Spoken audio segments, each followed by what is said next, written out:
ये वीडियो किसी एक प्रैंकस्टर की फेवर में बिल्कुल नहीं है और ना ही इन प्रैंकस्टर्स में से कोई मेरा दोस्त है। मैंने इस सब पे अपनी ओपिनियन काफी कुछ सर्च करने के बाद एक आम बंदे की तरह दी है, जो कि मेरे ख्याल में सच है और आप लोगों की ओपिनियन मेरी ओपिनियन से अलग भी हो सकती है। तो खैर मुझे अपनी ओपिनियन कमेंट्स में जरूर बताना, लेकिन उससे पहले ये वीडियो पूरी देख लेना, शायद इससे आपकी ओपिनियन बदल जाए।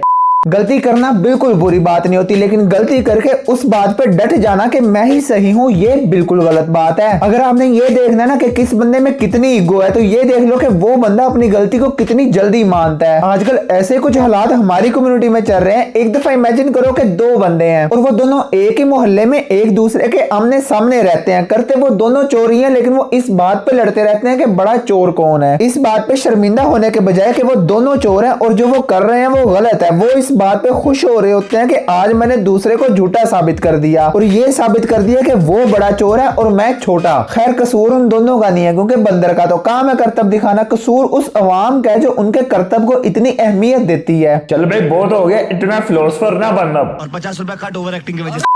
हेलो यार, अस्सलाम वालेकुम। तो क्या हाल चाल है। यूट्यूब पाकिस्तान का माहौल फुल गर्म हुआ पड़ा है और उसी गर्मी में चल रहे हैं हमारे प्रैंकस्टर्स। अब यूट्यूब पे प्रैंक्स का धंधा चलाना बहुत आसान है, क्योंकि कौन सा बंदा लोगों को बेवकूफ बनता नहीं देखना चाहेगा, लेकिन हकीकत में वो बंदा खुद बेवकूफ बन रहा होता है। क्योंकि प्रैंक्स की मिसाल यूनिवर्सिटी की उस एक लड़की जैसी है जो 4 साल असाइनमेंट्स के लिए रहती तो तुम्हारे साथ है, लेकिन 4 साल पूरे होते ही तुम्हें अपनी जिंदगी से पहली फुर्सत में निकाल देती है।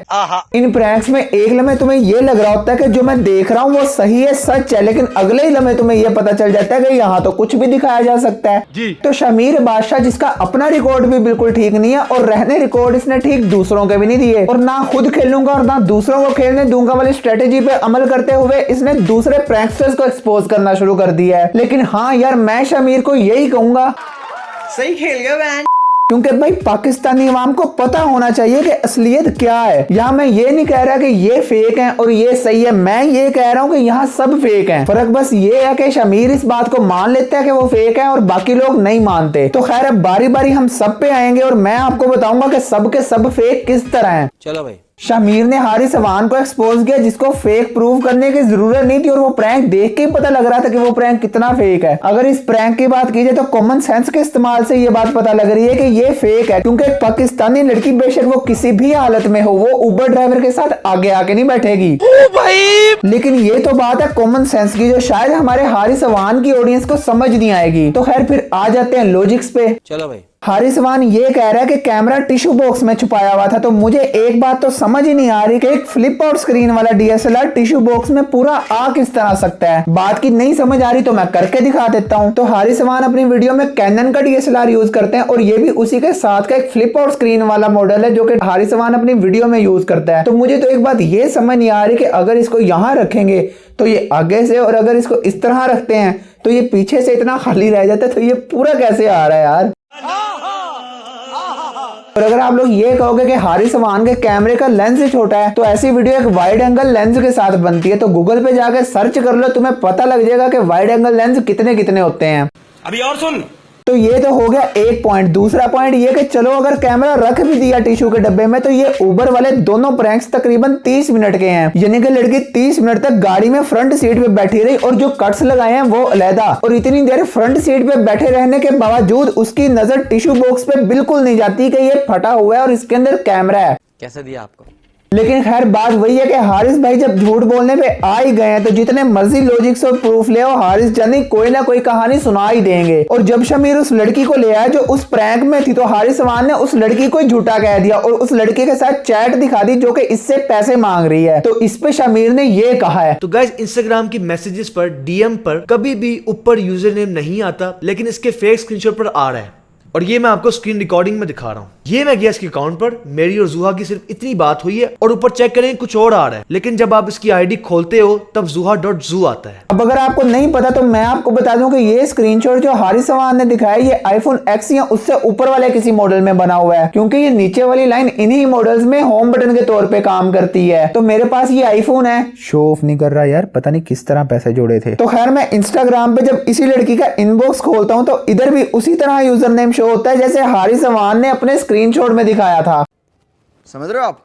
समझ रहे हो? तो कहने का मकसद ये है कि हो सकता है कि वाकई लड़की हारिस अमान से पैसे मांग रही हो और इस लड़की के इंस्टाग्राम पे भी लिखा हुआ है कि DM for PR and collabs, मतलब कि ये इसका प्रोफेशन है और ये इन कोलैब्स वगैरह का चार्ज करती है। और अगर ये इसका प्रोफेशन है तो फिर ये भी तो हो सकता है ना कि हारिस अमान ने इसको इन वीडियोस का पे किया हो। और इसी तरह फिर इसमें भी कोई शक नहीं रह जाता कि शामिर ने भी इसको इन वीडियोस के लिए पे किया हो, क्योंकि भाई उसका ये प्रोफेशन है, उसको जो चीज फायदे की लगेगी वो चीज वो करेगी। और यहाँ साफ दिख भी रहा है कि इस सब से कितना फायदा हुआ है। सारे मिलके हमको पागल बना रहे हैं। यानी कि एक भी वीडियो अपलोड नहीं है और 21,000 सब्सक्राइबर्स हो भी गए हैं और यहाँ 1.5 साल से वीडियो बन रही है और अब जाके 5,000 सब्सक्राइबर्स पूरे हुए हैं। बहुत अच्छे भाई, बहुत अच्छे। तालियां होनी चाहिए यार हमारे लिए। तो अब अगर बात की है नादिर अली की, तो शामिर की इस वीडियो के बाद नादिर भाई को कमेंट्स ही ऑफ करने पड़ गए। खैर मैं अब नादिर भाई को ज्यादा देखता नहीं हूँ, क्योंकि अगर प्रैंक्स रियल हो तो एक कैमरा छुपाना ये जाब बन जाता है, लेकिन इधर तो अपने नादिर भाई 2-2 कैमरे मैनेज करते हैं। यानी कि अपने नादिर जानी क्वालिटी पे कोई कंप्रोमाइज नहीं आने देते और ना ही इनकी वीडियो में कोई कैमरा शेक होता है। यानी कि नादिर भाई हैवी इस्तेमाल कर रहे हो दोनों कैमरों पे ट्राइपॉड को। अब वैसे तो तुम लोगों ने समझना नहीं है, तो एक छोटा सा तुम लोगों को नादिर भाई के प्रैंक्स का विजिट करवा देता हूँ। चलो भाई।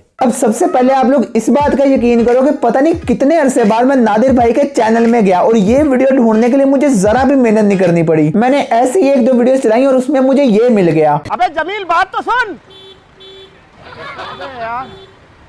अब जरा गौर करना कि नादिर भाई प्रैंक कर रहे हैं और उनके सामने से वीडियो शूट की जा रही है। माशाल्लाह जी माशाल्लाह, सब कुछ बड़ा अच्छा जा रहा था और हाँ वाला इफेक्ट भी आया है, लेकिन तभी सामने से एक मेहरान गुजरती है। अब ये मैं जरा स्लोमो में चला रहा हूँ और तुम लोगों ने मेहरान के पिछले शीशे पे गौर करना है। अच्छा नहीं किया तूने ये मेरे साथ। अच्छा नहीं किया तूने मेरे साथ। जी तो भाई क्या समझे, पिछला शीशा ही ब्लर कर दिया। इतना ब्लर के गाड़ी में पेट्रोल डालने के लिए खोलने वाला लोग भी नजर नहीं आ रहा। आहा बहुत चंगा ना मैं। और इसी तरह बाकी वीडियो में आगे से गुजरने वाली गाड़ियों को भी ब्लर किया गया है। बहुत तेज हो रहा है, बहुत तेज हो रहा है। और इसी प्रैंक में जरा ये वाले घर पे गौर करना, पूरे प्रैंक शूट के दौरान यहाँ कोई ना कोई खड़ा होकर देखता ही रहा है। जाहिर सी बात है, जब घर के बाहर हैवी शूट चल रहे हो तो दरवाजे में खड़ा हो गए कौन नहीं देखेगा। आप बहुत अच्छी एक्टिंग करते हो, गुड हो गया। खैर जिसने ये बात समझ नहीं होगी वो समझ जाएगा, लेकिन फिलहाल मैं नादिर भाई को सिर्फ यही कहना चाहूंगा कि हर 3 सेकंड बाद ये लगाना बिल्कुल फनी नहीं है। तो बस एंड पे यही कहूंगा कि पाकिस्तान में जितने भी प्रैंकस्टर्स हैं वो सबके सब फेक प्रैंक बनाते हैं और 100% रियल प्रैंक्स वाला प्रैंकस्टर तुम्हें पाकिस्तान में कहीं भी नहीं मिलेगा। बेशक प्रैंक्स रियल है या फेक है, अगर लोग उनसे एंटरटेन हो रहे हैं तो बस यही काफी है। लेकिन अगर वो फेक प्रैंक लोगों को ये सिखा रहा है कि आप लोग उबर में भी लड़की ओके कर सकते हो, तो ये बहुत गलत बात है और ऐसे कंटेंट क्रिएटर्स का फिर जलील होना बनता है। बंद करो भाई, बंद करो। खुले में हगना बंद करो। तो खैर बस यार यही था आज के लिए। अगर वीडियो पसंद आई है तो लाइक बटन को पेल के रख दो और अगर सब्सक्राइब नहीं किया हुआ तो सब्सक्राइब करो यार। बेशक तुम्हें सब्सक्राइब बटन पे ऐसे दरवाजे से झांकना ही क्यों ना पड़े। और अगर वीडियो देख के जिंदगी में सुकून आया ना तो इसको अपने दोस्तों के साथ शेयर करो, क्योंकि सुकून लेने का हक हर बंदे का है। तो बस चलता हूँ, मिलते हैं अगले वीडियो में, तब तक के लिए बाय। आज से 150 साल पहले जो है वो लोगों के अंगूर खाने का तरीका ऐसे होता था। लोग इस तरीके से खाते थे अंगूर। अब देखो लोग काफी ज्यादा मॉडर्न हो गए हैं, लेकिन पहले लोगों की खाने का तरीका। प्लीज आप लोग उन लोगों को मेंशन कीजिए जिनके मुंह में पानी आती है। मेरे ख्याल में अंगूर बहुत कटते हैं।